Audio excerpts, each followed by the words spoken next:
Sandra Dewi dikabarkan hamil anak ketiga setelah makan lontong. Menikah pada tanggal 8 November tahun 2016 silam, Harvey Moise dan Sandra Dewi kini telah dikaruniai 2 anak.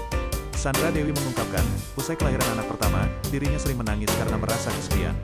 Terlebih anaknya masih sangat kecil, sehingga tidak bisa diajak bicara. Anak belum bisa ngomong. Saya tinggal di rumah, sepi banget, suami kan tiap hari kerja, nangis karena kesepian, ujarnya. Lalu, lahirlah anak kedua. Sandra Dewi mengaku fokus memberikan ASI pada si bungsu, sehingga saat anak pertama beraktivitas atau pergi keluar rumah, ia tidak dapat menemani. Situasi ini ternyata juga membuat Sandra Dewi menjadi sedih dan menangis, karena ia selalu pergi dan menghabiskan waktu bersama si sulung. Belum lagi hormonnya yang berubah, makan dikit jadi lemak, kalau dulu makan sebelum gak gendut-gendut, makan jadi lemak, papar Sandra Dewi.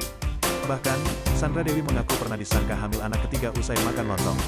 Perasaan cuma makan lontong, kok dibilang hamil anak ketiga, kata Sandra Dewi. Di sisi lain, tantangan yang dihadapi oleh Sandra Dewi adalah karakter anak yang berbeda-beda. Untuk menghadapi berbagai tantangan ini, Sandra Dewi pun menata hati dan emosinya agar tetap selalu bahagia.